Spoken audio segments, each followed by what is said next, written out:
Good afternoon to all of you. देखिए class 9th में एक चैप्टर है टिश्यू के बारे में, ऊतक किसे कहते हैं। ऊतक आप जानते होंगे कि समान प्रकार की कोशिकाओं से मिलकर कोशिका समूह को हम ऊतक कहते हैं, जिसका संरचना में कार्य एक समान होता है। ऊतक को दो तरह से डिवाइड करते हैं, एक जंतु ऊतक और एक पादप ऊतक। पादप ऊतक के बारे में आप प्रीवियस वीडियो में पढ़ा चुके हैं। आइए आपको जंतुओं के बारे में ऊतक पढ़ाते हैं। जंतु ऊतक क्या है, यानी जंतुओं का शरीर जिन ऊतकों से निर्मित होता है उसे हम जंतु ऊतक कहते हैं। ठीक है ना जी।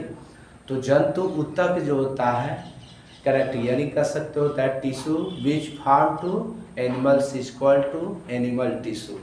Animal tissue are 4 types. Animal जो टिश्यू होता है वह कितने तरह के होते हैं? एनिमल टिश्यू जिसको यानी जंतु ऊतक कहते हैं, उसमें आप पहला पढ़ते हो एपिथेलियल टिश्यू, उपकला ऊतक। दूसरा आपने पढ़ा है कनेक्टिव टिश्यू, संयोजी ऊतक कहते हैं। तीसरा जो ऊतक होता है मस्क्यूलर टिश्यू, जिसको पेशीय ऊतक कहते हैं। और एक चौथा होता है नर्वस टिश्यू।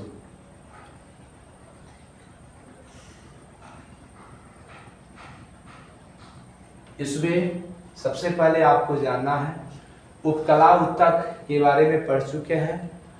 कनेक्टिव टिश्यू को कहते हैं। संयोजी ऊतक क्या है? ऐसे ऊतक जो हमारे शरीर और अंगों तथा तंत्रों को जोड़ने का कार्य करता है और सहारा प्रदान करता है, उसे कनेक्टिव टिश्यू कहते हैं। और मस्क्यूलर टिश्यू होता है जो हमारे इच्छा शक्ति पर कुछ ऐसी ऊतक होता है जो आपकी इच्छा शक्ति पर नियंत्रित नहीं होती है। इस आधार पर वह 3 तरह के आप पढ़े होंगे, रेखित पेशियां और कार्डिक मसल्स यानी हृदय पेशी। और नर्वस टिश्यू का जो निर्माण होता है वह नर्व सेल से होता है, जिसको हम तंत्रिका कोशिका कहते हैं। शरीर की सबसे बड़ी जो कोशिका होती है वह तंत्रिका कोशिका होती है। आइए आपको पढ़ाते हैं कनेक्टिव टिश्यू क्या होता है। कनेक्टिव टिश्यू किसे कहते हैं? जो कनेक्टिव टिश्यू होता है वह मनुष्य में या किसी जानवरों में, जंतुओं में वह 3 प्रकार के होते हैं। तरल संयोजी ऊतक, कंकाली संयोजी ऊतक, वास्तविक संयोजी ऊतक। इंग्लिश में फ्लोट कनेक्टिव टिश्यू कहते हैं इसको, स्केलेटल कनेक्टिव टिश्यू इसको प्रॉपर कनेक्टिव टिश्यू कहते हैं। तरल संयोजी ऊतक जो बहने का गुण रखता है, ऐसे संयोजी ऊतक को हम तरल संयोजी ऊतक कहते हैं। उसमें एक रुधिर आता है, ब्लड जिसको कहते हैं। ब्लड क्या होता है? Blood is fluid connective tissue होता है, यानी ब्लड एक प्रकार का फ्लूइड कनेक्टिव तरल संयोजी ऊतक होता है। रुधिर को 2 तरह से बांटा जाता है, प्लाज्मा और ब्लड सेल यानी रुधिर कोशिकाएं कहते हैं इसको। प्लाज्मा में 90% वाटर होता है, 10% ऑर्गेनिक इनऑर्गेनिक सब्सटेंस मिले होते हैं। और टोटल रुधिर का लगभग 55 से 60% प्लाज्मा होता है। ठीक है ना। और ब्लड जो सेल होता है, टोटल ब्लड का 40 से 45% होता है। एक स्वस्थ मनुष्य में ब्लड कितना होना चाहिए? 7 से 8% ऑफ होल मास, संपूर्ण वजन का इतना होता है। और 5 से 6 लीटर इस तरह नॉर्मल होना चाहिए।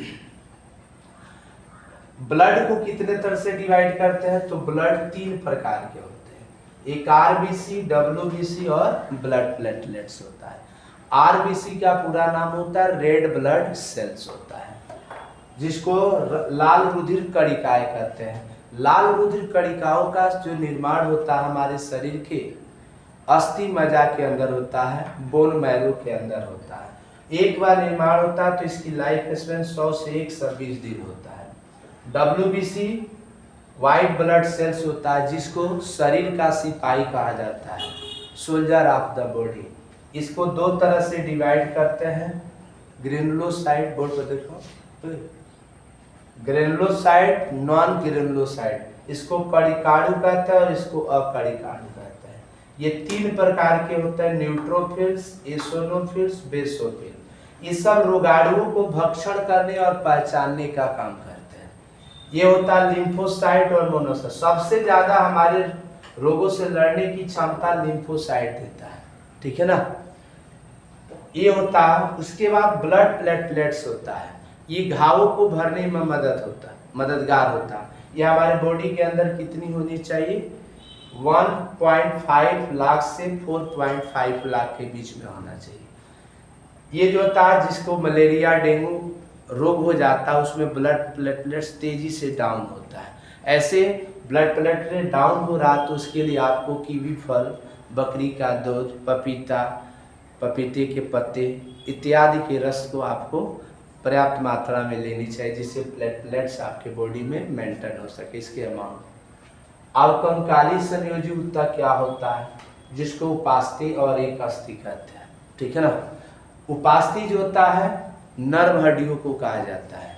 नर्व हड्डियां जिसको यानी हिलाए डुलाया जा सकता है, ऐसी हड्डियों को मोड़ा जा सकता है, ऐसी हड्डियों को उपास्थि, जैसे नाक की हड्डियां, कान की हड्डियां, ये सब जो होता है वो कौन सी हड्डी होती है, उपास्थि। अस्थि जो होती है, अस्थि एक कठोर संयोजी ऊतक होता है, जो पूरे बॉडी को आकार आकृति प्रदान करता है और चलने में सहायक होता है। उसके बाद वास्तविक संयोजी ऊतक के बारे में आपको पढ़ना है, ठीक है ना। इसके अंदर और भी आता है उपास्थि, स्नायु, टेंडन, लिगामेंट। इसके और भी प्रकार आप पढ़ोगे। थर्ड नंबर लिगामेंट होता है, स्नायु जिसको एक को कहते हैं, स्नायु, टेंडन कहते हैं, और एक होता है लिगामेंट होता है, लिगामेंट होता है। ये सब इसके पार्ट होते हैं। वास्तविक संयोजी ऊतक क्या होता है, जिसको अंतराली संयोजी ऊतक के अंदर होता है, वसामय संयोजी ऊतक होता है, श्वेत तंतुमय ऊतक होता है, पीली लचीली ऊतक होता है, जालिकामय संयोजी ऊतक होता है, सरल संयोजी ऊतक होता है। सबका जैसे इसको म्यूकस कहते हैं, इसको रेटिकुलर कनेक्टिव कहते हैं, येलो इलास्टिक टिश्यू होता है, वाइट फाइबर टिश्यू होता है, एडिपोज। हमारे बॉडी के अंदर जो वसा का जमाव होता है वह वसामय संयोजी ऊतक है, एरियोलर कनेक्टिव टिश्यू ये होता है। सब ये सब आपने एनिमल टिश्यू के बारे में पढ़ा। मैं आशा करता हूँ कि आप वीडियो देखते रहें और मेरे चैनल को सब्सक्राइब करें ज़्यादा से ज़्यादा और बेल आइकन को दबाएं। अगर वीडियो अच्छी लगी हो तो कृपया दोस्तों के साथ शेयर करें। Thank you for watching.